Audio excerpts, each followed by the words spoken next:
On what's happening with healthcare today. This back at the beginning, when I was running for president, nobody thought I could win. Nobody could pronounce my name.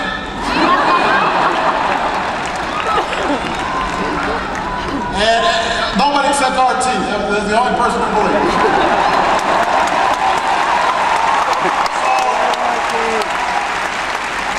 So I went down to, it was right at the beginning of the campaign, I went down to South Carolina to a legislative conference where I was supposed to be one of the speakers. And I was sitting next to a state representative there. Nobody was that excited to see me. But I really needed some support and endorsements because South Carolina was an early state. So I said to this state representative, will you endorse my campaign? And she looked at me and she said, I'll endorse your campaign if you come to my hometown of Greenwood, South Carolina. So I had some wine and I was feeling kind of desperate. I said yes.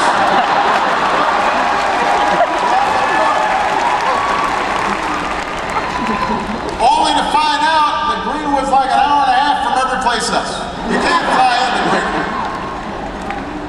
About a month later, I've been campaigning in Iowa for weeks. Haven't seen my family. I've got some Iowa folks in the house.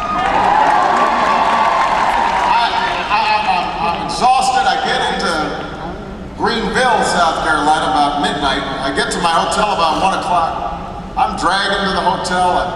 I'm carrying my bags, ready to hit the pillow, and suddenly my staff says, sir? I said, what? I said, sir, you have to be in the car at 6:30 tomorrow. In the morning. I said, why is that? They said, because you've got to go to Greenwood like you promised. Next morning I wake up and I feel awful. I feel terrible. I'm exhausted. I stagger over to the window to pull open the blinds. It's pouring down rain outside. Terrible day. I go out and I get some coffee, open up the newspaper. Bad story about me in the New York Times. I pack up, I go downstairs. As I'm walking in the car, my umbrella blows open. I get drenched. So by the time I'm in the car, I'm wet, and I'm sleepy, and I'm mad.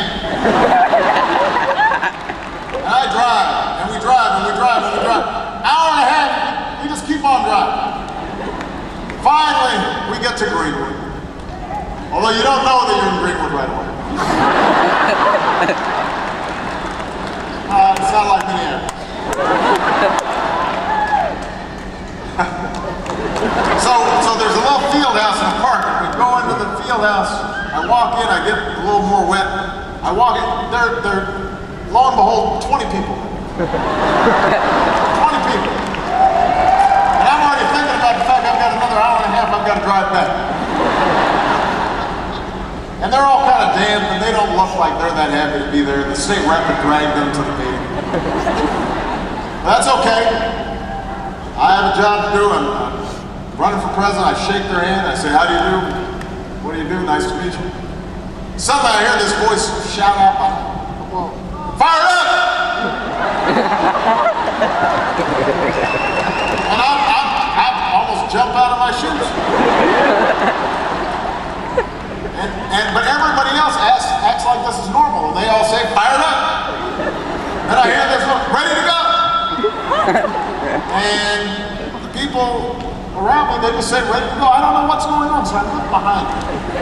And there's this little woman there. She's about 5'2", 5'3". She's maybe 50, 60 years old. And she looks like she's dressed for church. She's got a big church hair. And she's just grinning at me, just smiling. And she points at me and she says, fired up!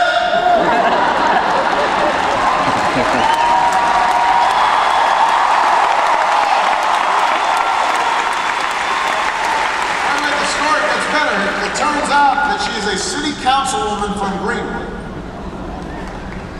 Named Edith Child. That's her name.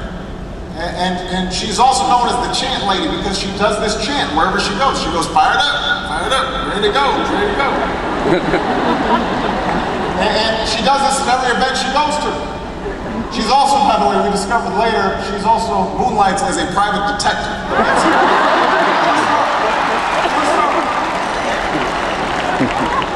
But she's well known for her chant, so for the next 5 minutes, she starts chanting. She says, fire it up. Everybody says, fire it up. I'm ready to go. We're ready to go. And this just keeps on going on, and I realize I'm being upstaged by this woman. And she's getting all the attention, and I'm standing there looking at my staff, and they're shrugging their shoulders. But here's the thing, Minneapolis. After about a minute, maybe 2, I'm feeling kind of fired up.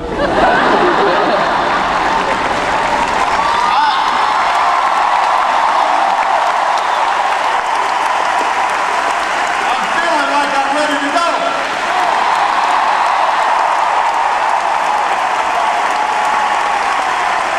And so for the rest of the day,